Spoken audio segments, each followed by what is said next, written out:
an awful idea. They do go towards the Alistair for more engage. It's fine in that regards, but the problem is Xayah is a champion which hates being out right now. It just loses some of that viability. Like, I remember when double AD carry back in season 4, you would play the double AD carry just to get extra tower killing potential early into the game, because back then mages didn't get extra damage to turrets. The fact that we see them every game right now, sometimes we even see 6 AD carries between jungles and top laners as well. Like, it's too much. It has lost its kind ADCs of rule the like, world. niche. Yes. We do see the culmination of that pathing I was talking about earlier, though, with the opposite side structure, as Genju did end up taking that dragon. The grubby tubbies have been taken by Team WE. Now they do miss the Glacial Prison on the back of it, but Wayward has an entrance and Genju in some trouble now. He'll just go down. First blood for Team WE. And of course, it's the Fofo. Hasn't been the case. And now Yenchen is ahead in XP and ahead in gold and ahead, of course, that assist as well against Genju. And that is a very good sign for WE. Their go button in that Sejuani is really, really online. And Mark also has his own go buttons to go to the play. There's the go button going. Mark on his mark. The bullet time over top of it, but Genju is just dead outright. They didn't do any damage with it as well. And now Iwandi is also left hanging. Fofo going to claim a second one, and so far, it's all Team WE. Today, you know, bright and early. So for I need to keep LPL, the puns coming then. This is what you're telling absolutely, it keeps me awake. It does at points. From shock value, I have to say, typically the gameplay does as well. This game's been a little bit slower. We kind of have come to realize that from both these teams, because like they've been struggling in terms of direction. Now, I think we should be seeing this elsewhere too. Remember, Infinity Edge was buffed coming into summer. Wayward's going to get teleported on though, and that AD carry is strong. This could be a buster shot back into him. He's got the buster shot. Oh, the slice of dice was denied. Wayward not going to have an exit here. Tonguen makes the outplay here, and he's going to find a kill for it. Wayward used the ultimate to wave clear in the last play. Team WE is heading up this way, realizing this turret is the focus for RNG. They'll be able to take this one, though, before they get up here. Okay, so Tiny he's very happy with his gold value. Right now, you already talked about the Leandri's being brought in before that. Bloodthirster for MF, very important. They're not there at this play. Fofo being gifted a... So we stop doing this. Genju has to flash away towards bot side. And now because Mark has been so bold with his entrances into the enemy jungle, bold is a word I'm going to use very politely there. It does mean that they spot out Genju not being able to defend this mid lane turret. And they're going to even drive it away from mid lane, as it doesn't quite end up getting towards that. So now RNG, they're going to get themselves that second dragon. And this game at least has a few objectives in it for RNG, but it's still going to be both have actually at their disposal between Iwandi and Genju. But now we go back on the map with a redeploy from Team WE. Not hitting second items anywhere else just yet, but did get it on Fofo here. Big teleport coming through, so this is... Okay, alright. Still no flash of Genju, has an ult, needs to try and use it. There's a wild dog on the back line there. Tonguen gonna flash away, tries to get the buzz shot there. Nice little double knockout by Wandi, fighting his way out. Abel in some trouble there. There's the flash coming through from Wayward, though. He's looking to get Genju. Nice little headbutt back there. Fofo flashing over the wall, and Fofo will claim that kill. Juice with the entrance here. He has the all out, but he's a little bit scared, and WE will back away. All bodies available, and Iwandi in the dirt. That was it was pretty close, though, that Zyra was in a lot of danger for a long time. It's just so difficult to navigate the fights when Team W have so many entrances into them, right? Like, you have to watch for 3 forward advances from Wayward and Xiang and Mark, and they do find that forward advance onto Genju, and this time they strike true. There's no getting away. This is third series now. Maybe the time for welcomes is over. So he's dead. Baron's just spawned. You've got a tank to tank this one up for forever. Teleport coming in from Wayward. He has that dominus. He's looking to flank on someone out of fog of war. Hanfang needs a big bullet time, but look, Wayward, the big croc, he gets the cleanse out, and Iwandi is made into hamburgers now. Team WE move right back to the Baron, and their lead is getting unsurmountable here, Nymera. And Genju is going to be slow to this still. They have so much tank. W can stay on the Baron as long as they want. They might even fish for more kills, but the Baron will certainly go down. He's got bullet time. He's going to go for it. Isn't going to get it. This might comes through from Yan Xiang. And they're going to start getting even more gold now as they hit these inner turrets. Abel playing so safely on the Xayah as well. There's the Glacial Prison used just to pull them off of the turret, and they'll get a tier 2 for it anyways. They move now back into the jungle as Dragon is spawning. Would be a soul point for RNG, but they do not have any say on how this map goes right now. Yeah, and the fact that they just lost that Alistar ultimate is really, really important because if RNG are playing on the offensive, they kind of need that Alistar ult. You can't just go in for a combo, you need the combo plus your ult to stick around a little bit as that Alistar. So I don't think that Yangshin really cares about using his ultimate in trade in that sense. Tanyuan is going to find out Wayward does have that 2.5 IQ. Yeah. He's maxed out that E and maxed out that W as well. It is very, very painful when you have the Lord Dominus Regards. And now, once again, WE realized, okay, you don't have that Alistar ultimate now. Yes, you have the Warmugs, but that Alistar ultimate is what you really need to be a tank, and RNG can't really go aggressive. They're trying to move in here. I do like that Team WE are not willing to just go for the 50-50 just in case. You did get a bounty in the side lane completed by Juice. The Baron is the focus now. TP coming in. Wayward not joining just yet, but now he's coming in. TP's in. There is Geju in the pit, but it's not going to be enough. You get the Baron secured by Abel, of all people. The genius has truly gotten the brain power in his regard. Now WE moving out as they already cleared house on Geju. Fofo moving out too, and the good boy is right back. Go ahead and give him some treats. Team WE have stomped this game number 1. Almost 10,000 gold in the lead.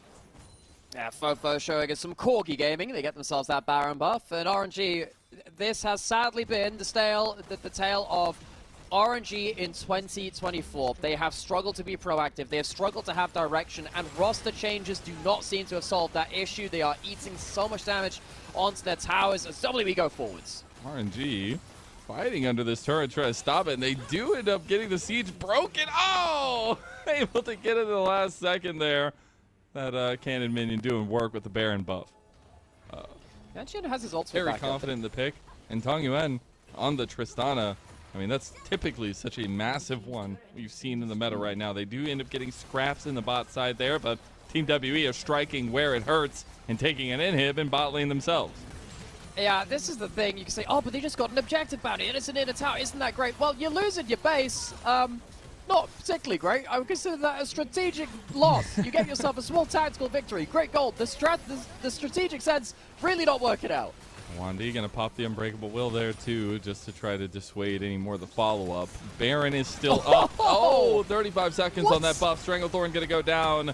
Iwandi is almost dead. You see the Gatling gun doing work right now for Fofo. They're onto the turret now as well. They still have minions. The first one's going to fall. RNG going to renew their efforts of defense here, Nightmare. I just don't know if it's going to be enough. Look at Abel. He's got that Blade Collar. The Feather Storm going to be used as well. He's getting all outed right now by Juice, but on the other side, the combo's not going to be enough. Wanfeng has been denied, and now Team WE move on as they have multiple cannon minions here. Do they want to stay? They have TP available for Fofo as he tries to initiate the back. It will end up being Mark going down. TP coming in for Fofo. Right. Baron buff is off, so there's no more of those powerful minions. Wanfeng just used his flash to keep position correctly. The tower's dying. They're literally just trying to brute force this win, and it's gonna work, damn it! Team WE, we knew they were strong. We knew they were the favorites in this one, and they will handle game number. They lose it, and they go towards the Bard instead. An I1D classic. Really love to see that, but I really like the Renata here. When we talked about the draft kicking off, it's all about like dive. Because the wave was so heavily pushed back in as well, doesn't even need to use his teleport. Yangshin takes a very easy gank on top side, keeps his flash, doesn't necessarily want to trade flash for flash with a Kasance, gets his lane. Grubs spawning in that extra minute. So again, I feel like that's really what's on the table here from Team WE. Abel gonna walk in here. He does have a bit of the Severum with the barrier as well. He's gonna immediately Moonlight Vigil a lot of damage. He's going for it. The genius is gonna strut his stuff all over Wanfeng. Does immediately get traded down by Geju. Abel uses the barrier. They do need to be aware of this Wukong coming online very, very shortly, going towards Triforce as that first item. But as it stands, Abel is ready to start popping. Doesn't have those summoners yet, though. They are full rapid around. I think Team WE sniffed that something's going wrong. Oh my god, the CC chain there as well with the Lilting Lullaby on top of it. Tongyuan is trying to get away from harm's distance, but now Yang Xiang on the other side getting Geju. And now Team WE actually get a big pick, but they have to be careful because the flash is coming out from Juice, and Juice is going all out. Is he going to be able to survive? He does end up getting one back, but he goes down himself, and the entire time, Wayward has been taking the topside turret. Themselves a dragon on this bot side of the map, but this might be a bit of a spoiler warning. I'm pretty sure they're not going to survive through it to a soul if things keep going this way. Yangshin's also down here too. Doesn't have the flash, but I1 is low. Oh, Squirrel's gonna not hit the mark there in the end. Dragon number 2 for RNG. Be something to write home about there at least. Ultimate also gets a follow-up auto attack on them at the point afterwards, which means you can crit with the Aphelios ultimate. With an Infinity Edge and 2 crit cloaks, you don't want to be letting him ult you into a clump. They do end up using the Bard ult to save that turret. I don't think it's going to save it because of the 6 grubs. Abel going in, Getju just wants to make sure, but the turret goes down anyways. TP on the other side though, Juice trying to get Abel. He's going to all out into the rest of the team, and that's huge. They do get him. The dive comp comes up successful. And it will be Hwanfong that gets the kill. Live through that, he just maybe just wanted to save his flash, but in that case, why use the barrier? I'm not sure. Questions we may never know that he has. That's a right. Sometimes yeah, when you distracted double up. by that. The Dragon's already going down right now by RNG. That'll be 3rd Dragon in a row for them. So they're on soul point now, and that is pretty huge. Because now they might actually get collapsed on by Team WE, but it's really mid lane that they're looking for. There's only 2 minions left. They have themselves demolished. Bard ult to save the turret. Okay, Iwandi trying to save as much gold from that as possible. Will it save it? The demolish wasn't charged up quite in time. All out just came up for Juice. They do end up saving it at least that time around, but now the next minion wave coming in with a cannon as well will secure that for Team WE. So a tier 2 tower goes down, and they can move throughout this topside jungle.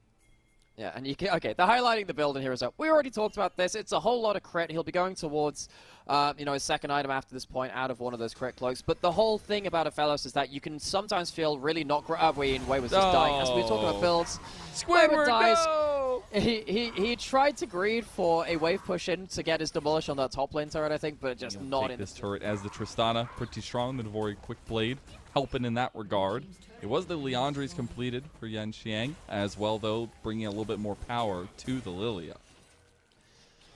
That can, yes, the double burn, especially when you are the sole AP on your team, really, really hurts. RNG in top side. Gertrude can potentially go forwards, looking for the swirl seeds. Flash available for the Yan Xiang. Oh my goodness, they do so much damage. He's got the bailout, though, and gets the Lilting Lullaby off just in time, but it's not going to matter. Tong Yuan moving forward now as well. Tempered Fate going to set up the fight here. Look at Juice. He's got the entrance. Moonlight Vigil from Abel, though, but it doesn't do enough damage on the spread. Now Juice in some trouble, though. Abel's going to be able to clean that one up with the help of Wayward. It's RNG with 4 bodies strong, though, moving over towards this. The most important fight of the game for them. They don't have a couple of key flashes going towards that objective, and they won't even have themselves the Bard ultimate.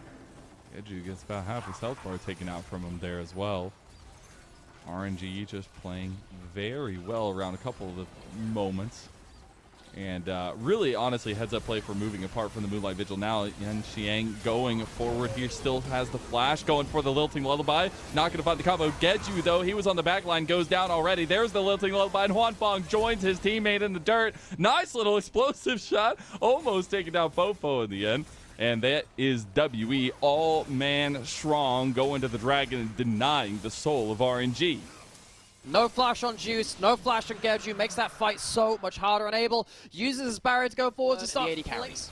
They might come to regret leaving him there, but the Baron going down very quickly. They just got to get the smite off, and that will be secured by Team WE. RNG not going too much further unless Juice overextends here. He's got to be a little bit careful. Going to push his way out of that one. All out as well. Wayward pulls back now. Fofo a little bit in harm's way. Abel, the one in target's focus now, but they have so much damage back. Look at him step forward. That's the genius here, and you might as well call him Einstein, as they're getting everything they came for. Abel steps up, and confidence is key. Drop down into the Nirvana group, which they're currently in.